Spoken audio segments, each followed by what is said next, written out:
Today we are talking with Dr. Temple Grandin, a professor of animal science at Colorado State University, who's written many books on autism and on livestock handling and on a variety of other topics related to animal behavior.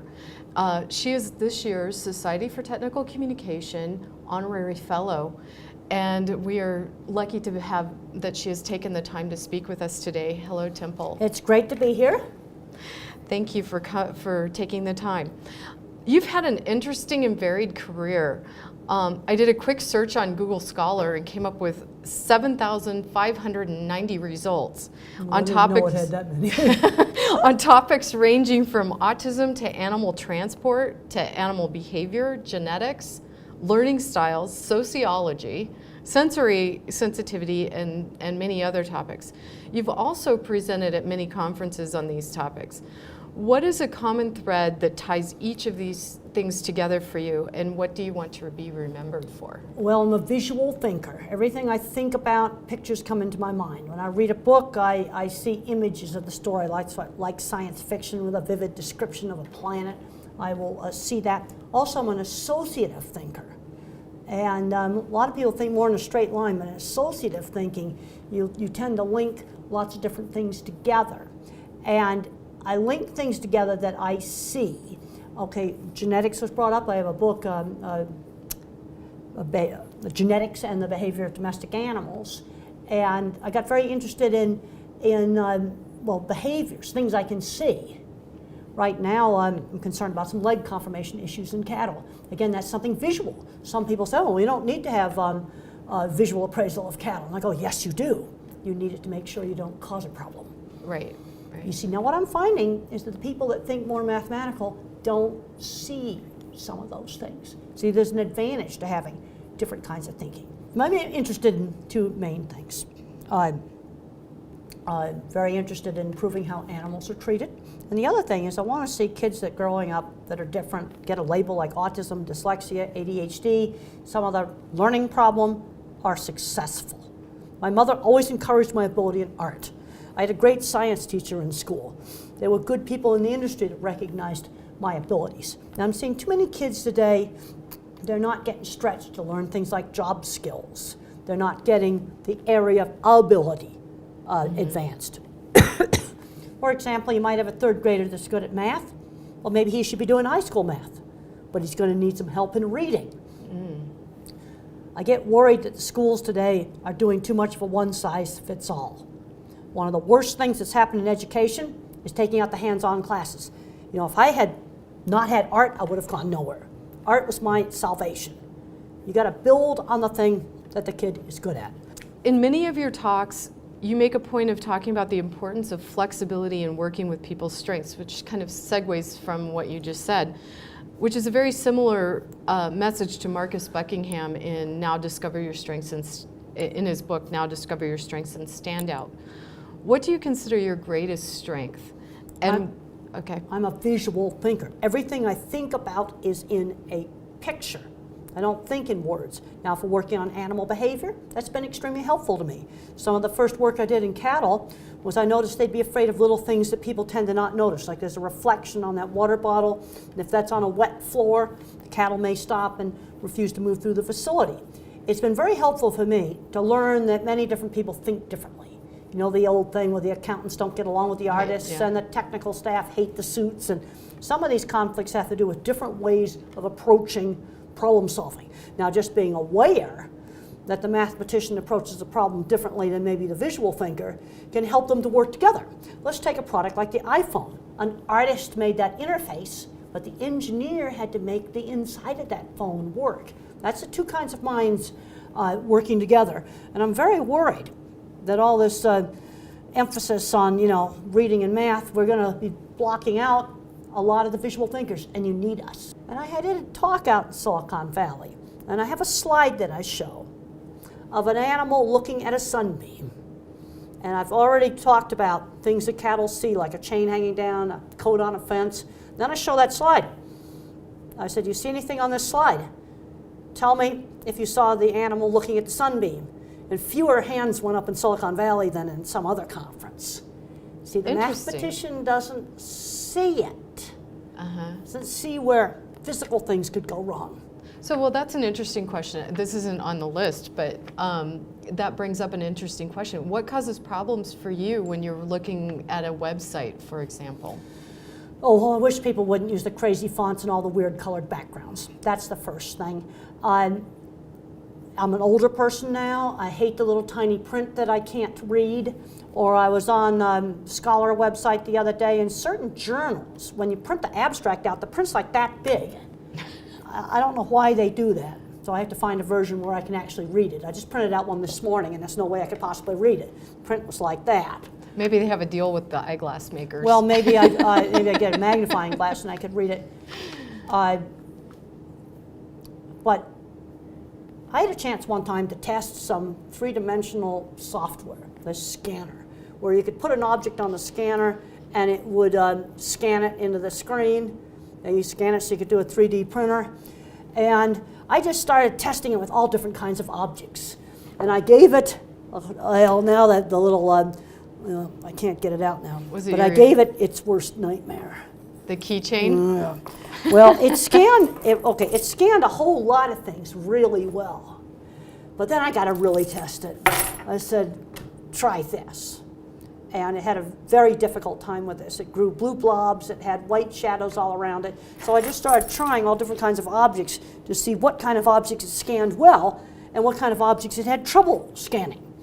And the person that was doing the testing said to me, nobody else that's tried that scanner ever thought to test it with other objects in the room, like the Kleenex box, the slide changer, pens, coffee cups, and other things that were just around. Yeah, because we're used to, when we think about scanners, putting a piece of paper on the scanner. No, this scanner they had three-dimensional demo objects there. Oh, okay. They had three-dimensional demo objects they were trying. The ones they had scanned really well. Then the slide changer, when I had it right side up, scanned poorly. I turned it on its face. And it scanned better. Oh, and I started to see what objects it had an easy time with and what objects it had a bad time with. And they told me that nobody else that had tried it went beyond the demo objects that were there. That's interesting. And I just went and tried a lot of other objects that were not too big to put on the thing. And I also want stuff where I don't want to have to read a lot of directions. And I really liked this little wand thing. I could press a button on it and I could move things around. I didn't have to learn how to use it. Uh-huh. What was the wand was? The wand you could pick. You look into this three-dimensional environment, and I could pick things up, and I could move them around with it. Oh, it was a virtual reality wand? Yeah, it was a virtual reality cool. wand. It had a button on it, and when you press the button, then you could pick stuff up and move it around and turn it all around and make it do stuff. Have you tried Google Glasses yet? Yes, I tried Google Glass. This actually did some of the same things as Google Glass using much simpler, less expensive things. Yeah. Did you like Google Glass when you? Yeah, I liked Google Glass. Really cool 3D environment. I really want to see a lot of creative kids out there that get different labels now, because now in the school systems, to get any kind of services, they got to have a label. And I'm worried with some of these smart kids, it's holding them back. Because they're kind of getting a handicap mentality. Go, oh, little Tommy's got ADHD, so we'll order his food for him in the restaurant. And go, no, little Tommy needs to learn how to order his food. The other thing we've got to control, and I hate to say it, it's the video game playing. Because I'm seeing way too many, especially boys, getting addicted, and they're ending up on Social Security disability with an autism diagnosis playing video games. That's not a good thing. When I was 15 years old, I was flying kites and working in the horse barn, cleaning stalls and riding horses and making things. Estes model rockets, you actually make them. I went on the Estes website, you can buy rockets already made. That's not the point of them. Right. I think it's a problem today. Kids are not making things. And making things teaches practical problem solving. There's this wonderful magazine called Make Magazine, where you do cool things with technology, but you actually make physical stuff. Yeah. And I think kids need to be getting into that. The video game addictions are not going down a good road in terms of ultimate outcome, in getting employed and having a good career and stuff like that. And this sort of lack of practical problem solving, I don't think it's a good thing. Yeah.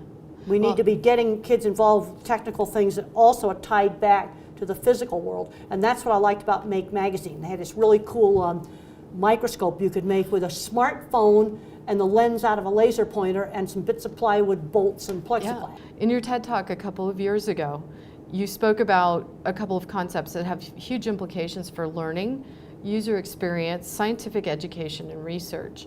One was the importance of hands-on learning, which we've kind of been talking about, and the other was the need to get more visual and less verbal in our instructions and our communication. However, many technical communicators tend to be more verbal than visual. So what are some ways that technical communicators can build their own skills in visual communication? Okay, you give me a very abstract question there. I don't think in the abstract because I have to make pictures. And now I'm getting inappropriate pictures of an abstract painting in my childhood house. All right, give me a scientific concept that you want to explain, and maybe I can tell you how I think about it visually. All right, ask me how I would explain something you want to know about, something specific. So you learned drawing, and you're very visual in your communication. And when I write, one thing I'm very good at when I was working on a lot of cattle handling stuff is writing up instructions of how to move the cattle. Right. Because when I write the instructions, I see it in my head and I describe what I see in my head. Okay. And I notice other people, they leave out too much detail. Okay, we're trying to troubleshoot animal behavior, or we're trying to troubleshoot a problem with a child. People will ask questions that are way too vague. They'll say, my dog is crazy. Or what do you do about autism? I go, well, I don't know. I don't have enough information to answer that question. I have to know, what's your dog do? A crazy dog, did he bite somebody? Is he jumping on somebody because he's happy? I don't know what he did. Okay. I couldn't even begin to answer it. Well, they say, what do you do about behavior problems in the classroom? Well, I don't know. What does the kid do? You see, they tend to grossly overgeneralize. Okay. So what I want you to do is to ask me, okay, pretend I'm doing an assignment for you. I got to write up some technical writing on some subject. Ask me how I would explain something and give me something specific, not an abstraction, something real. Okay. If you were going to teach me how to explain a set of instructions. You're still being abstract. Instructions for what? Now I'm seeing putting together this barbecue grill. That was just a nightmare, and I got a leg cramp when we were down on the floor trying to put this stupid barbecue grill together. Now I'm thinking about the IKEA shelves and their instructions. You see how that's specific? Okay. You see, you're still not asking me something specific. See, now instructions, I immediately saw this horrendous grill we were trying to put together. Okay, so tell me what was the problem with the instructions with the grill? I just remember we had difficulty figuring out how to put it together. They didn't have enough of the really good, what I call exploded diagrams. I find those are very helpful. That just show how all the pieces go together. Too much verbiage. Okay, so and it would be better to, saying step one, bolt the handle onto this. Step two, put the burner on this. And there were no good pictures. So they didn't break it down enough. I'd rather see something like exploded view diagrams showing how it goes together, and pictures of assembling it step by step. Okay. I would tend to, if it was putting together a barbecue grill, not have many words at all, because we have a lot of other people too that speak other languages, and then anybody can use those instructions. Right, and that's what makes IKEA's instructions so good, is that, that's right. They're primarily visual. Well, I would do something like putting together things. I would make them primarily visual. But you see, now we're talking specific, IKEA and barbecue grills. You see, where before you were talking about communication in the abstract. And I think one of the things you got to do is get away from the abstract. See, a visual thinker, I think in photographic pictures. It's not abstract. So if you're trying to learn, say, a piece of software, a software application. That was horrible. I tried to learn Fortran. It was a disaster. That is something that visual thinking has difficult time with. Now, when it came to running the card sorter, the IBM card sorter, I was very good at that. And it always makes me chuckle when I get one of those cardboard boarding passes printed out, because it's the evolutionary remnant of the IBM card. I always laugh every time I see one of those cardboard boarding passes. It's even the same size and everything. It's the same size, because that's where it came from. Oh, that's so funny. But you see, those are the sort of things, you see, the mathematics and softwares, that's not how my mind works. Right. That's the mathematical mind. But I'm going to be really good at beta testing a lot of stuff because I don't want to read a bunch of instructions. I like the fact that when I tried out this 3D thing, they put the glasses on me, and I took the wand, and I was moving things around, and I didn't have to read any instructions, and I immediately knew how to use it. Right. So it was intuitive. I didn't have to read anything. Uh-huh. And with the iPhone, was it the same way for you? Some of the things are pretty good on that, and some things I don't remember sequence very well. So, although some things were easy, some things were not. It's way better than the other horrible phones, that's for sure. Okay. So one of the things we're trying to work on is incorporating hands-on learning into the digital environment. So you've talked a little bit. All right, let's talk about specifics. You see, again, Yeah. you have a very hard time getting away from the abstract. I do. And hands-on learning in the digital environment. Like what? What kind of product? Well, let's talk about a specific product. For example, the 3D scanner that you were, or the the scanner, okay, that it could scan certain types of objects very well, and objects like the car keys it had a lot of trouble with, and that's going to be for the brilliant mathematician to use his mind to figure out how it can scan really horrible objects like car keys. But I can think of all kinds of things that, maybe the other device I tested, where I could move things around. I could build things in that environment. Just reach in there and move blocks. Okay, in the meat industry, we use concrete precast tees, tilt-up walls. Well, how about get those giant tilt-up Legos, and I could just build it in there, picking them up with a wand. Well, I don't need a crane. I've got this magic wand. I could just pick it up, and I could build the whole plant building. So you're building it around yourself in the virtual environment? No, it would just be built. If I was doing it from the outside, I would just be building it from the outside and looking at it. Okay, so you're not having wearing the virtual reality glasses. Wearing the glasses. virtual reality glasses, but the way this was set up, there were objects in the environment, like a house, okay, and a little camera and some other things that were in the environment, where you could have, okay, I can go over here and I can get the different concrete parts. Different pre-stressed concrete parts, and I could set them up and just build the building there in front of me. I'd be outside of it. Right. Okay. And just you could use that for all kinds of architecture things. Have different programs for different kinds of building different kinds of things. But you actually would be picking the pieces up with a wand, moving them around. I could see using it for that. Yeah. So do you think that could replace the actual? No, it's not going to replace hands-on. Let me tell you why. The hand's got to touch in order to perceive. Okay, I've been in the meat industry since the 70s, and of course everything was hand drawing, all hand drawing. So I watched my industry go from hand drawing to computers.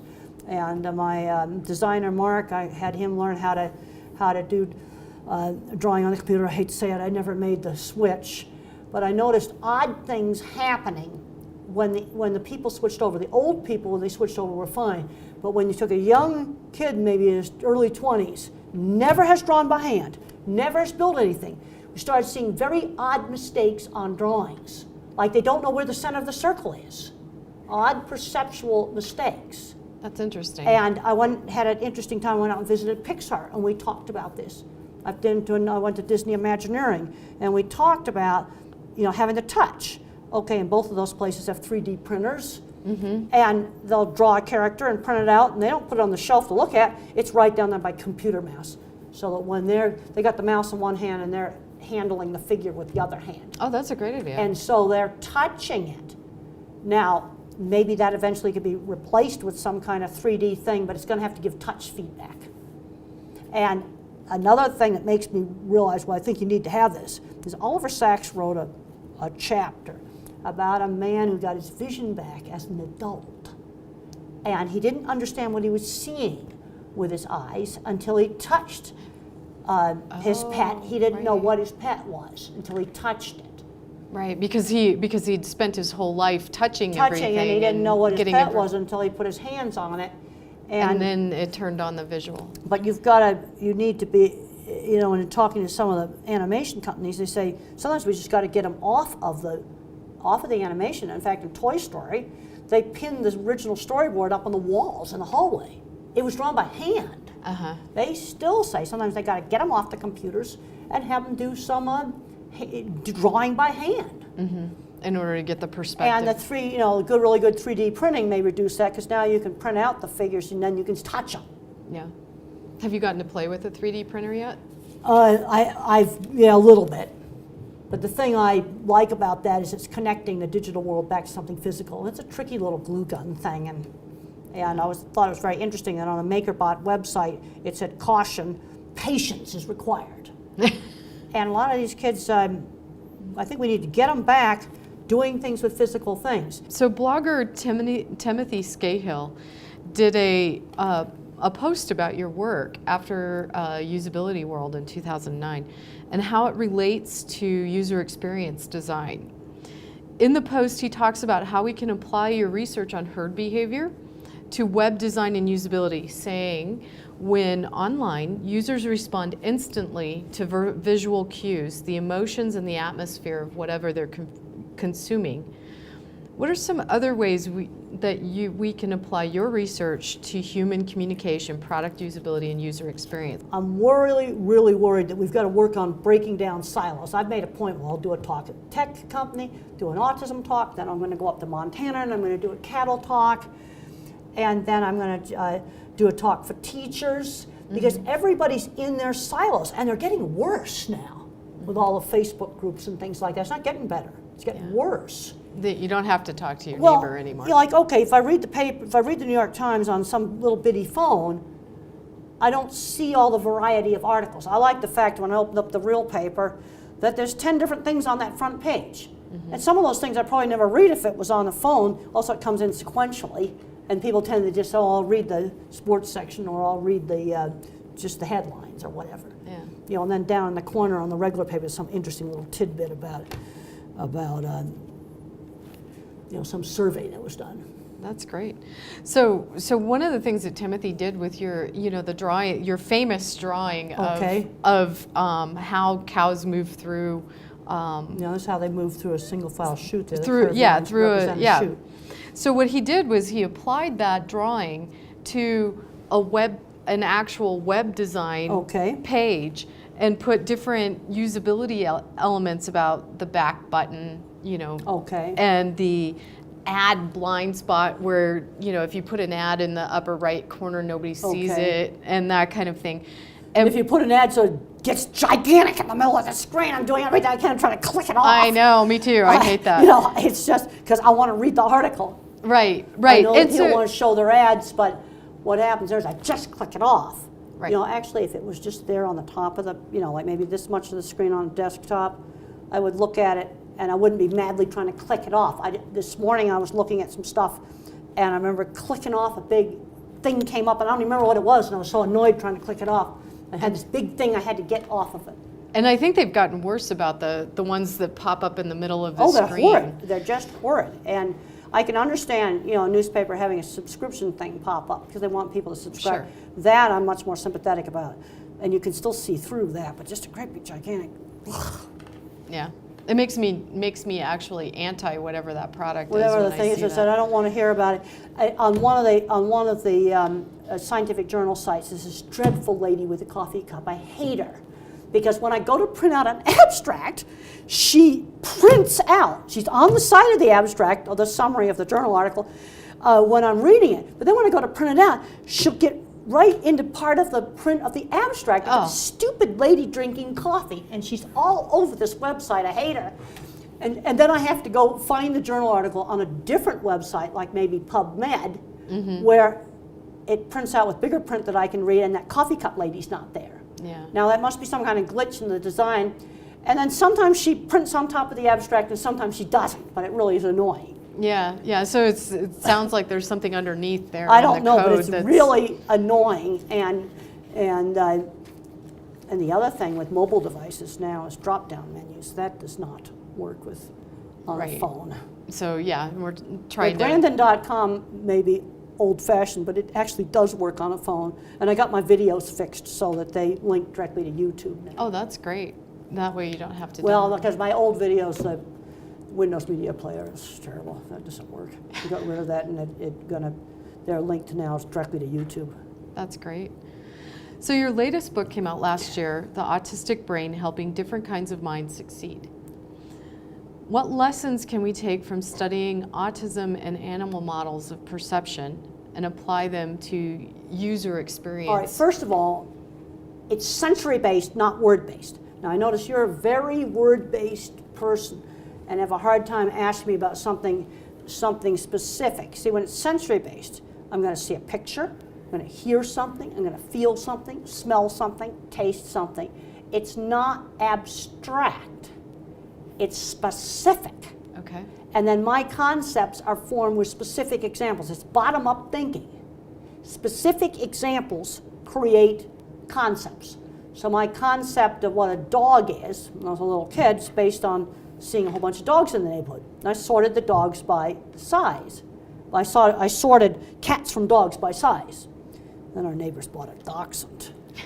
And I remember studying this dachshund. I was trying to figure out why she was not a cat. Well, all the cats have a different nose than the dogs have. So I could sort them by nose shape. I can also sort them barking versus meowing. Mm-hmm. They smell differently. You see, cats have claws that retract. Okay, there's certain features, sensory-based features that all the cats have that none of the dogs have. It's sensory-based. It's much more specific. Yeah. All right, I want to see if you can ask me about something totally specific. Like when you asked me about the instructions, I thought about the barbecue grill on the IKEA shelves. Sure. Wow, and of course on the spot it's hard to do that. The thing that interested me when I was testing the 3D thing is they told me that other people never tested the limits of it. Mm-hmm. They just would use the test objects they provided, which scanned really well.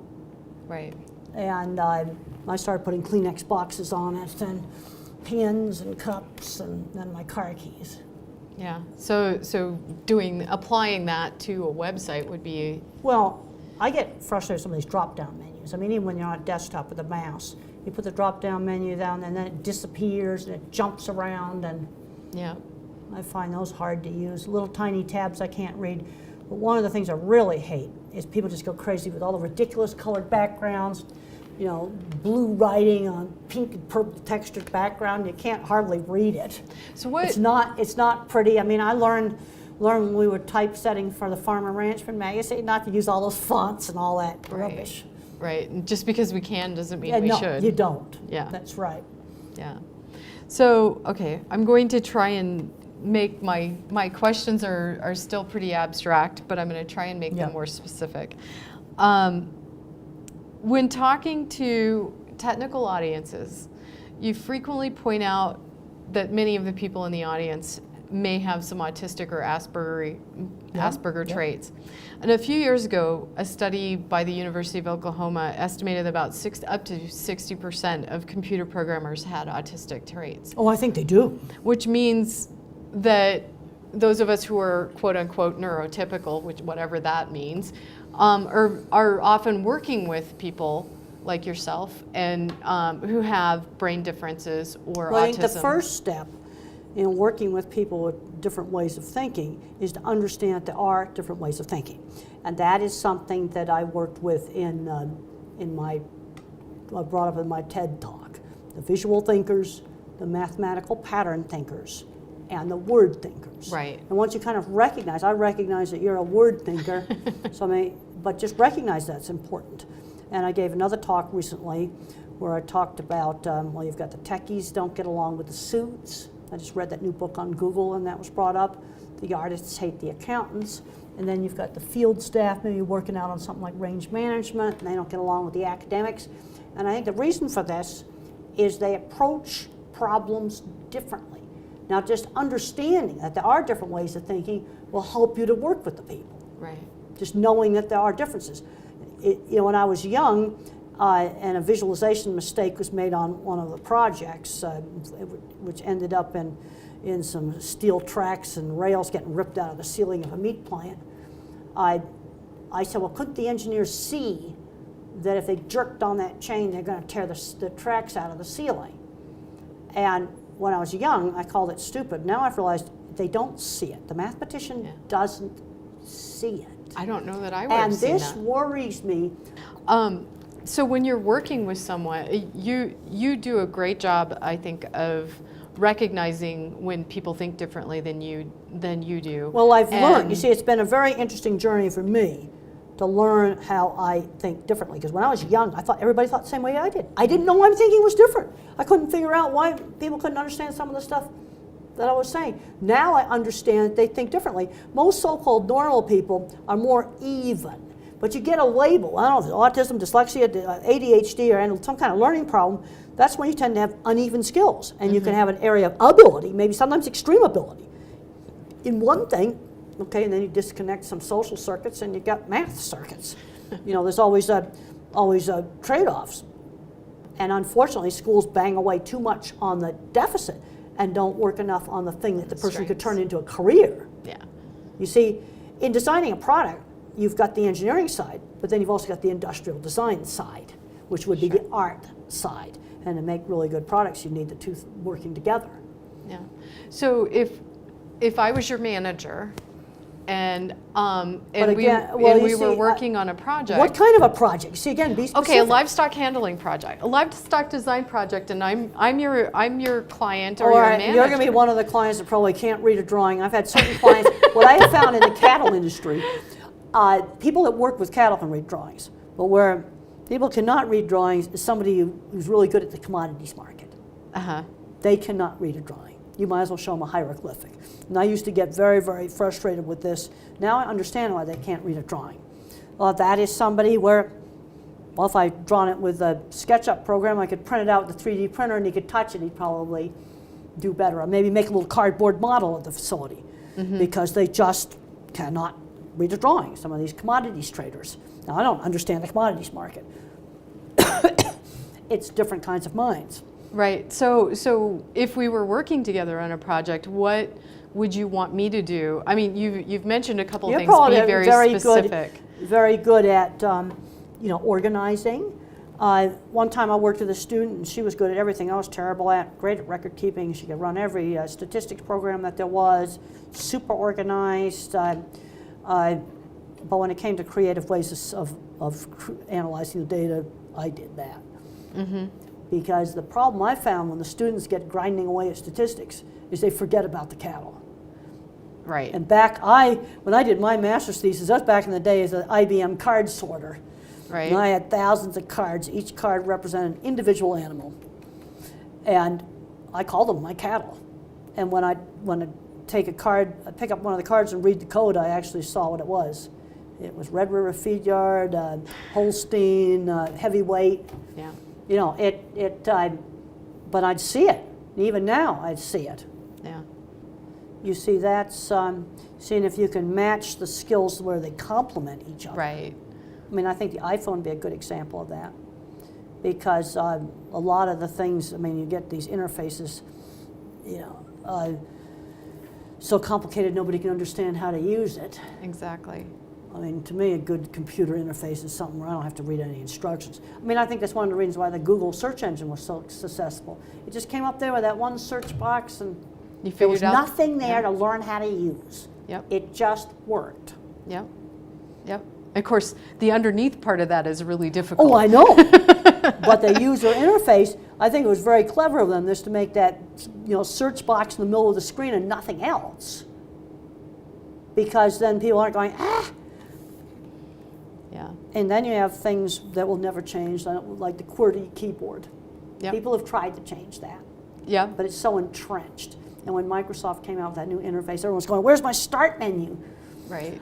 When I first saw that, I went, Yeah. But then the one where they took away the start menu. Oh, right. And they had to put it back. Yeah. Too many people, that's gotten so entrenched, it's like the QWERTY keyboard. Yeah. Yeah. Even though the Dvorak keyboard's actually better. It's better, but it's gotten too entrenched. Yeah. Yeah. Those of us who had to take actual typing classes back in the day, right? Yeah. So I saw on your website that you're a sci-fi fan. Yes, I was always a Star Trek fan. Mr. Spock, he was absolutely my favorite character. I loved Mr. Spock because he was logical. Yeah. I really related to Spock.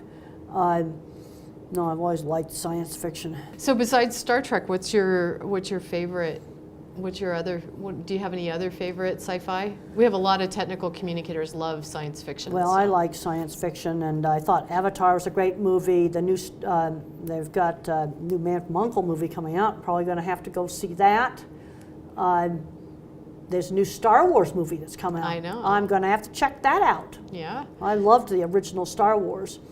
Supposedly they have a really cool robot. I read about it in the paper today that's going to be, that was in the trailer, that has, it's a gyro robot that rolls around. I saw some of the trailers on a TV in the breakfast room at a Hilton Garden Inn.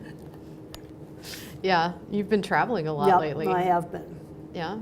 You got any other big trips coming up? Yeah, I'm going to be going to New York and doing a talk at the Teachers Conference, and then a talk at Stonegate Farm, an agricultural organization.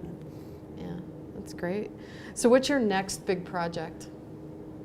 Well, I just finished working right now on second edition of my Improving Animal Welfare Practical Approach book. You know, somebody's got to not be talking about these things in the abstract. You know, okay, let's say you were hired to be the animal welfare officer for a big pig farm or dairy or some other thing, and you're reading all this stuff and you go, okay, where do I start? You've got to start with the most basic things first. Yeah. And it's very concrete. It says, okay, this is how you score lameness. Here's either a 5-point or a 4-point scoring system for scoring lameness in all different types of animals. Yeah, yeah, that's a pretty interesting thing that you devised. It's really, it's not abstract. And people in developing countries, so they really like the book because it tells them exactly how to do stuff. Right, right. Well, that's good. That's one of the. We need to what? I'm sorry. Well, I think one of the things we need to be doing, okay, think about testing websites and software and stuff like that, is have a lot of different kinds of people test them. Mm-hmm. Just bring them in there. Can they even figure out how to work it without? I don't want to read a book full of instructions. Right. That's what I liked about this thing, when I could have this one and I could pick up all this stuff and move it around and make it do things, and there were no instructions. So augmented reality is going to be a thing for you.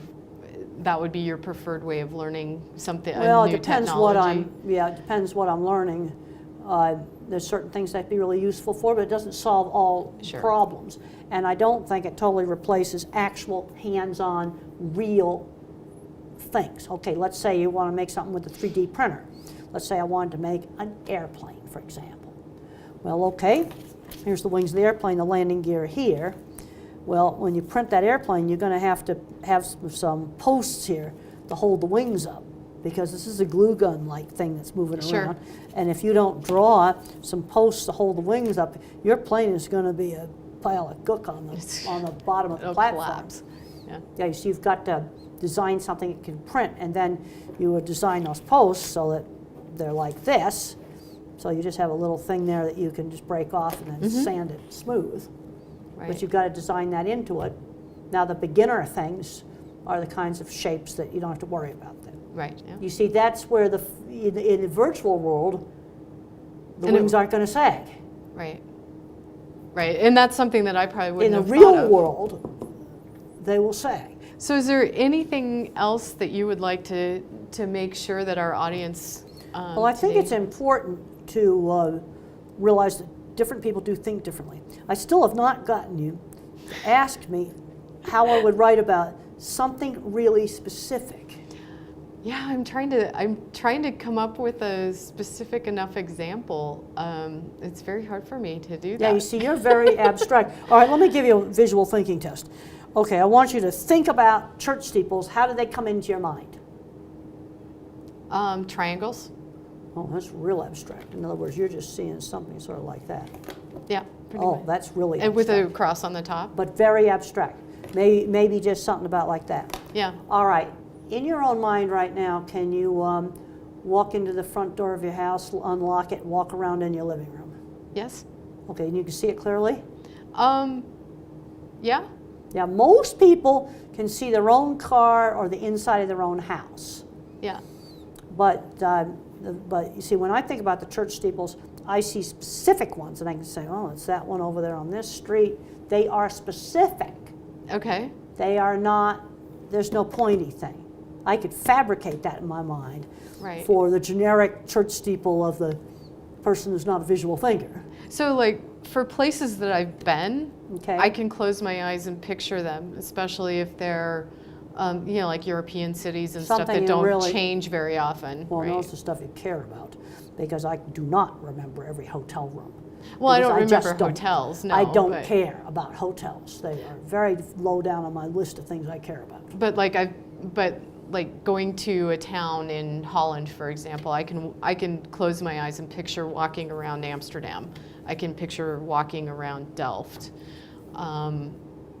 Yeah, you see, and those are places that probably, you know, you emotionally really liked too. Yeah. And that helps to make the memory. Right. But on, well, let's say you were going to write about walking around in Amsterdam. I'd start at the train station. All right. And now you're seeing the train station. Yeah. I would talk about a little bit about the architecture of the train station and What's the architecture of the train station look like? I'm going to force you to be more specific. Okay. Tell me what it looks like. Well, on the outside, they're kind of redoing it, but the outside is kind of a red brick, and it's got an series of archways along, and then it's got this square pointy part in the middle, and then I'm looking at the front of the You're train outside station. at the train station looking back at it. Okay. Yeah, and then to the left is a 4-story bike garage. So it's a parking garage for bicycles. 4 stories. 4 stories, and there's just bikes everywhere. They're like overflowing. Now a lot of times. what kind of racks do they park the bikes in? They had a couple of different ones. They had the kind where you lift them up on the back wheel and hook them in, How do you because hook those 'em don't in? take in. It's like got a little half circle roundy Okay, you're bit. starting to get a lot more specific now. You see what I mean by Yeah, forcing you to get specific? right. So Okay, now I'm forcing you to get down to more in the primary visual cortex now. right, which is harder for me. It's hard for you, but by talking to you about a place that you went to that you really liked, you were able to start doing it. Right. You see, when you're talking about the tech stuff, it's all an abstraction. Right, because software you see- tends to be abstract. Well, it yeah. tends to be abstract, but there's things, okay, like let's say that new Microsoft program, no start menu. I looked at it and I went, it had all these squares in the middle. What do I do? Oh, Where's right. the start menu? Yeah, the OS 8. Yeah, and lots of people hated that. Yeah, I actually, when I bought my last computer, downgraded to Windows 7 so I wouldn't have to deal with Well, a it. lot of people did. And you see, I think what's happened on the Windows is the start menu. There's certain things in there that now have turned into the QWERTY keyboard. They're so ingrained Right. that you really shouldn't be trying to change it. Changing the affordance for that particular software program. What's the affordance? That's a UI. I don't even know what that means. It's a UX design term. I just learned it a little What while does ago. it mean? It's basically how the shape of something or the way that it's input into the I don't environment. expect you to explain programming to me. We're talking about what the screen Yeah, of a but- computer looks like. That's not programming. I know, but they use it for physical things too. So like it's how the shape of a faucet, for example, dictates how you turn it on or off, or tells you how to turn it on and off. How the Okay, so it's handle on the intuitive door that tells you to push or pull, for example. Yeah, okay. And then that's the sort of thing where, like, if I was going to explain this affordance term, okay, here are 5 faucets with really good affordance, and here are 5 faucets with really bad affordance. Okay. In other words, I like to understand that design concept. I'd like to see 5 examples of a really good affordance and 5 examples of bad affordance. And then have somebody tell you And why they're good or and bad. explain to me why these are good and why this is bad. Also, I also would like to, if we were doing faucets and doing a training thing, it might be worth to just go out and get faucets and bring them in, even if they're just on a table, and let people handle them. That's a good idea. And understand this idea of affordance. I want to make it not abstract. Mm-hmm. Okay, and faucets are something that people use. And then, okay, so that would be a real object thing. Then how about, stuff on a computer screen? Right. Right, and But then you see what I'm where making- things are laid out on the screen makes a difference. That makes a difference. Okay, and what are some of the things? Okay, older people, I hate small tabs I can't read. I just hate that. Right, And they don't have to be that much bigger. right. But those little tiny awful tabs, and most things like this right here, I can read this fine without glasses. Mm-hmm. I can read that just fine when I've got good light. But some of those dreadful, awful color backgrounds and dreadful things, people think that makes their website cool. It doesn't. Uh-huh.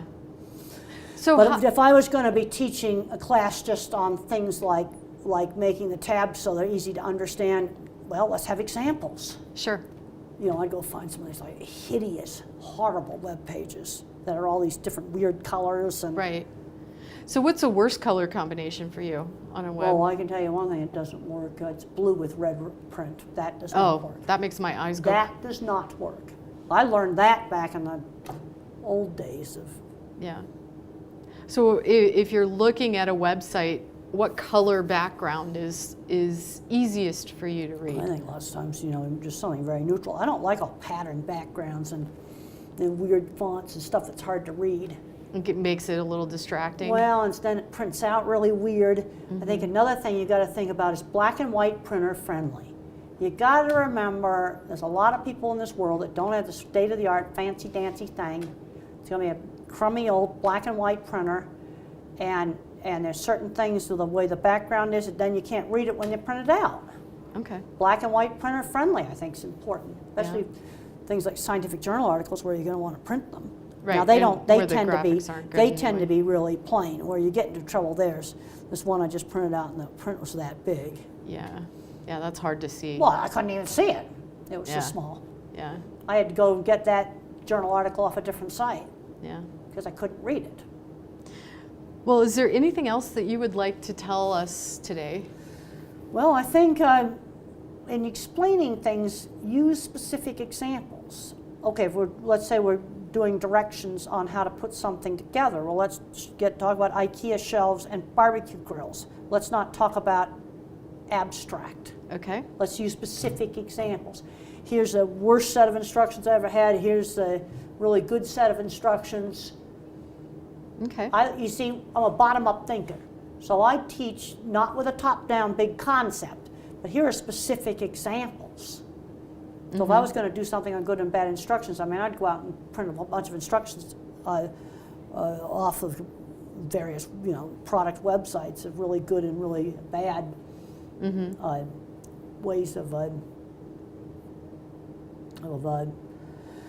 you know, instructions to put stuff together. It's interesting that the head of IKEA is dyslexic. I wonder if that has anything to do with his Oh, that's instructions being interesting. good. And that's been well publicized. That's not confidential. Yeah, I didn't know that. I also read that he named all his departments names rather than numbers because he couldn't remember the numbers. That makes sense. But he's dyslexic. Yeah. Maybe that's why he has good directions, Yeah. because they're visual. Yeah, the visual learners. But there's a tendency to get into a horrible, overly abstract way of Yeah. looking at things. Guilty. Well, on basic principles of, I have a tendency to say something is like something else. Oh, so using a lot of metaphor or exam. Yeah. Yeah. Yeah. That helps people, I think, too. Yeah. Thank you so much for your time today, Okay, it's Temple. been I good to talk really to you. appreciate it.